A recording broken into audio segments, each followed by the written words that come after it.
সরকারি যেটা বরাদ্দ হবে সেই বরাদ্দ জনগণের জন্য বরাদ্দ হয়। প্রত্যেকটা পয়সা খরচ হচ্ছে সঠিক জায়গায়, এটা নিশ্চিত করতে বলেছি।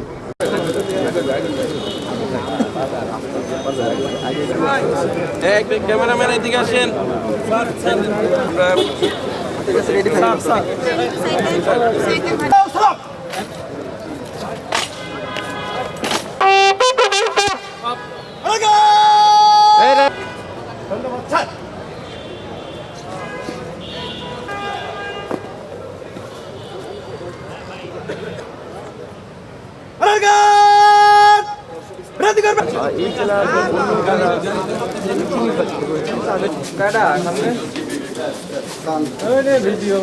মহোদয়কে আমরা অভিনন্দন জানাচ্ছি এবং সবাই আমাদের এই মঞ্চে প্রথম স্যার আপনি আসার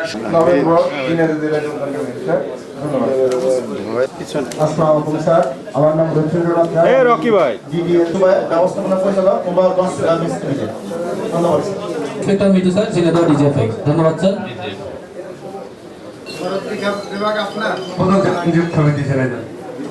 আমি জাহিদুজ্জামান মোনা, সাধারণ সম্পাদক জেলা বিএনপি ঝিনাইদহ।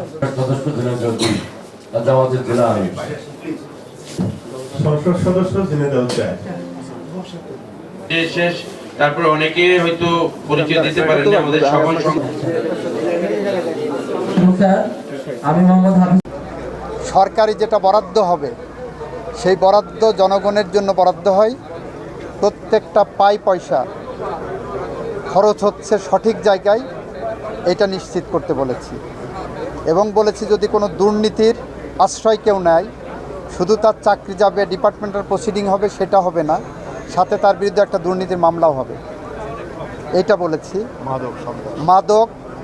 মাদকের ব্যাপারে জিরো টলারেন্স, সন্ত্রাস, রাজনৈতিক দুর্বৃত্তায়ন, সামাজিক হানাহানি, মারামারি, সমস্ত কিছু নিরপেক্ষভাবে ব্যবস্থা নেওয়ার জন্য প্রশাসনকে আমরা নির্দেশ দিয়েছি। কারণ গুটি কয়েক এ ধরনের মিসক্রিয়েন্টের কারণে সরকারের সব ভালো কাজের ভাবমূর্তি নষ্ট হতে পারে না।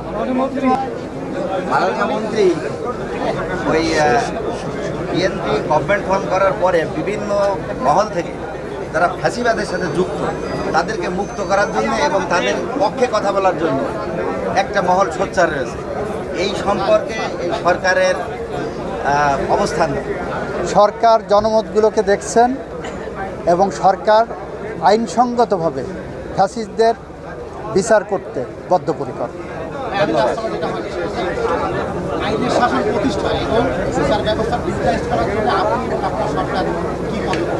আমরা এটা প্রথম দিনই বলেছি, বাংলাদেশের রক্তের সিঁড়ি বেয়ে ফ্যাসিস্টদের পতন ঘটানো হয়েছে। বাংলাদেশ গণতান্ত্রিক অগ্রযাত্রায় মহাসড়কে উঠেছে।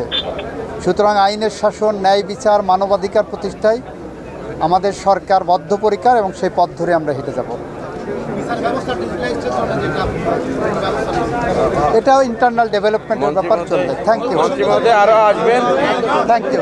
আমার বার্তা, এ ধরনের অপরাধ যেই করে থাকুক এবং তাদেরকে যদি কেউ শেল্টার দিতে আসে তাদেরকে সহ শিকড় উপড়ে ফেলা হবে।